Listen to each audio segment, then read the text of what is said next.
نحمده ونصلي ونسلم على رسوله الكريم اما بعد فاعوذ بالله من الشيطان الرجيم بسم الله الرحمن الرحيم لقد رضي الله عن المؤمنين إذ يبايعونك تحت الشجرة فعلم ما في قلوبهم فأنزل السكينة عليهم وأصابهم فتحا قريبا صدق الله العظيم وصدق رسوله النبي الكريم ونحن على ذلك لمن الشاهدين والشاكرين والحمد لله رب العالمين۔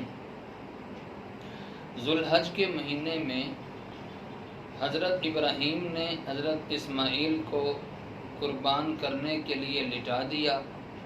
قربانی ایک عبادت ہے، جس طرح قربانی ایک عبادت ہے اسی طرح شہادت بھی ایک عبادت ہے۔ حضرت عثمان غنی رضی اللہ تعالی عنہ کی شہادت ذوالحج کے مہینے میں ہی ہوئی ہے۔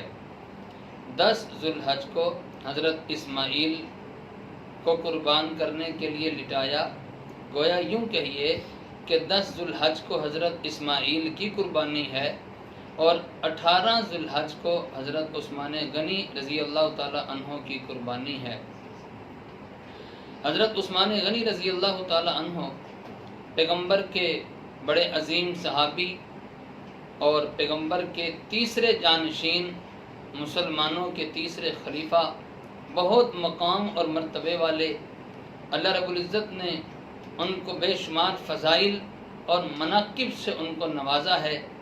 پیغمبر کی زبان اقدس سے خود حضرت عثمان غنی رضی اللہ تعالی عنہ کے بارے میں بے شمار فضائل وارد ہے۔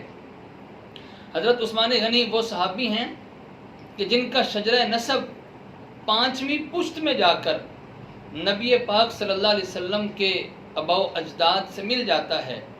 5ویں پشت میں جا کر جو پیغمبر کے دادا ہیں، اسی طرح 5ویں پشت میں حضرت عثمان غنی رضی اللہ تعالی عنہ کے دادا، ان دونوں کے آباء و اجداد 5ویں پشت میں جا کر ایک ہی ہو جاتے ہیں۔ حضرت عثمان غنی رضی اللہ تعالی عنہ کا جو سلسلہ نسب ہے وہ کچھ اس طرح ہے کہ ان کا نام عثمان اور والد کا نام عفان، ان کے والد کا نام ابی العاص اور ان کے والد کا نام امیہ اور ان کے والد کا نام عبد شمس اور آگے ان کے والد کا نام عبد مناف۔ یہ عبد مناف وہ شخص ہیں کہ پیغمبر کے آباء و اجداد میں 5ویں پشت میں جا کر حضور کے آباء و اجداد میں عبد مناف ہیں۔ یہی عبد مناف حضرت عثمان غنی کے 5ویں پشت میں جا کر نبی پاک صلی اللہ علیہ وسلم کے ساتھ جا کے مل جاتے ہیں۔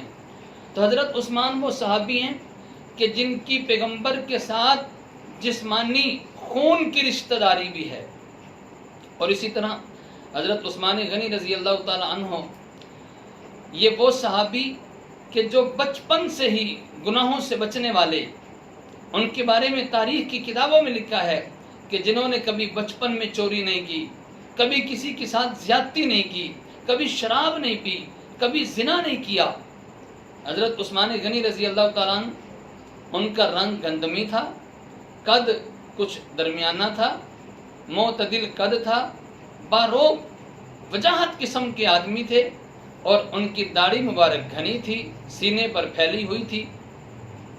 حضرت عثمان غنی رضی اللہ تعالیٰ عنہ کے بارے میں پیغمبر علیہ الصلوۃ والسلام نے کئی بار ان کو بشارتیں، ان کو جنت کی گارنٹیاں عطا فرمائی ہیں۔ صحیح مسلم میں حدیث ہے، نبی پاک صلی اللہ علیہ وسلم نے فرمایا، حضرت ابو موسیٰ اشعری روایت کرتے ہیں، فرماتے ہیں کہ ایک بار پیغمبر کی مجلس میں صحابہ کرام بیٹھے ہوئے تھے اور دوسرے صحابہ کرام آتے جا رہے ہیں، پیغمبر کی مجلس، پیغمبر کی محفل میں بیٹھتے چلے جا رہے ہیں۔ اتنے میں ایک آدمی نے آ کر دروازے پر دستک دی۔ نبی پاک صلی اللہ علیہ وسلم نے فرمایا، ابو موسیٰ اشعری دیکھو دروازے پر کون ہے اور جو شخص ہے ان کو جنت کی بشارت دے دو۔ حضرت ابو موسیٰ اشعری فرماتے ہیں، میں اٹھا اور دروازہ کھول کے دیکھا تو آگے حضرت عثمان کھڑے تھے۔ میں نے ان کو پیغمبر کی طرف سے جنت کی بشارت دے دی۔ یہی عثمان کہ جن کے بارے میں نبی پاک صلی اللہ علیہ وسلم نے فرمایا، مسلم شریف کی حدیث ہے، عثمان وہ صحابی ہے، عثمان وہ آدمی ہے، وہ شخص ہے کہ جس سے میں بھی حیا کرتا ہوں اور اس سے آسمان کے فرشتے بھی حیا کرتے ہیں۔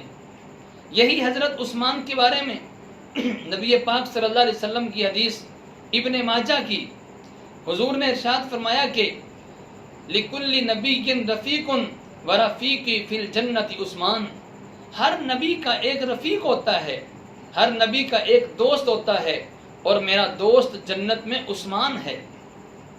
اسی طرح نبی پاک صلی اللہ علیہ وسلم ایک مرتبہ پہاڑ احد کے اوپر کھڑے تھے، احد پہاڑ کے اوپر، بخاری شریف کی حدیث ہے، نبی پاک صلی اللہ علیہ وسلم بھی تھے، ابو بکر بھی تھے، عمر بھی تھے، اور حضرت عثمان بھی تھے۔ اتنے میں پہاڑ ہلنے لگا، زلزلہ آیا، پہاڑ ہلنے لگا۔ نبی پاک صلی اللہ علیہ وسلم نے پہاڑ کے اوپر اپنا عصا مارا اور مار کر کہا کہ ٹھہر جا، ہلتا کیوں ہے، رک جا، تجھے پتہ نہیں ہے کہ تیرے اوپر اس وقت ایک نبی اور ایک صدیق اور 2 شہید کھڑے ہیں۔ ان 2 شہید میں ایک شہید حضرت عثمان غنی رضی اللہ تعالی عنہ ہیں کہ نبی پاک صلی اللہ علیہ وسلم نے اس وقت ہی گویا اشارہ دے دیا تھا کہ عثمان وہ صحابی ہیں کہ جن کو شہادت والی نعمت سے نوازا جائے گا، جن کو شہادت والی دولت سے نوازا جائے گا۔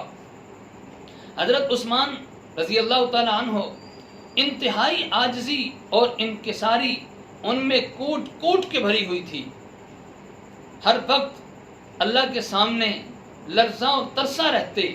3 بر اعظموں کے حاکم، 3 بر اعظموں پر حکومت کرنے والے عثمان، حضرت مغیرہ بن شعبہ رضی اللہ تعالی عنہ کے غلام نے دعوت کی تو ان کی دعوت کو قبول کر کے ان کے ہاں دعوت کھانے کے لیے چلے گئے۔ یہ ان کی عاجزی ہے، یہ ان کی انکساری ہے کہ 3 بر اعظموں کے حاکم اور ایک غلام کی دعوت کو قبول کر لینا۔ اور انتہائی درجے کا حضرت عثمان غنی عبادت کا شوق رکھتے تھے، اور جب بھی عبادت کرتے انتہائی شوق میں اور اللہ کی محبت میں ڈوب کر عبادت کرتے۔ روزہ بہت زیادہ رکھا کرتے تھے، قرآن کی تلاوت کا شوق بہت زیادہ تھا۔ حضرت عثمان غنی رضی اللہ تعالیٰ عنہ ایک ایک رکعت میں پورا قرآن پاک پڑھ جایا کرتے تھے، پورے قرآن کی تلاوت ایک رکعت میں کر جایا کرتے تھے۔ اور ان کے اسی شوق کی وجہ سے جب حضرت عثمان غنی کی شہادت ہوئی تو روزے میں تھے اور قرآن کی تلاوت کرتے ہوئے ان کی شہادت ہوتی ہے۔ اور حضرت عثمان غنی ہر جمعے کے جمعے ایک غلام آزاد کیا کرتے تھے۔ اگر کسی جمعے ان کے پاس غلام میسر نہ ہوتا تو اگلے جمعے 2 غلام آزاد کرتے تھے۔ یہ ان کی عبادات کا ایک شوق اور جذبہ ہے، اور خشیت الہی کتنی، اللہ کا خوف دیکھیے کتنا۔ حالانکہ باوجود اس کے پیغمبر کی زبان سے بشارتیں سن چکے تھے، پیغمبر کی زبان سے جنت کی گارنٹیاں سن چکے تھے، پیغمبر کے ساتھ اتنا قریب کا تعلق، اتنی قریب کی رشتہ داری، اس کے باوجود بھی آخرت کا خوف، قبر کا خوف اتنا، جب کبھی قبر کا تذکرہ ہوتا تو آنسوؤں سے رونا شروع ہو جاتے، داڑھی مبارک تر ہو جاتی اور اتنی گیلی ہو جاتی، رو رو رو رو کر رونے کی وجہ سے۔ بعض مرتبہ صحابہ کرام پوچھتے کہ اے عثمان، آپ قبر کے تذکرے سے اتنا روتے ہیں، کسی اور تذکرے سے اتنا نہیں روتے، اس کی کیا وجہ ہے؟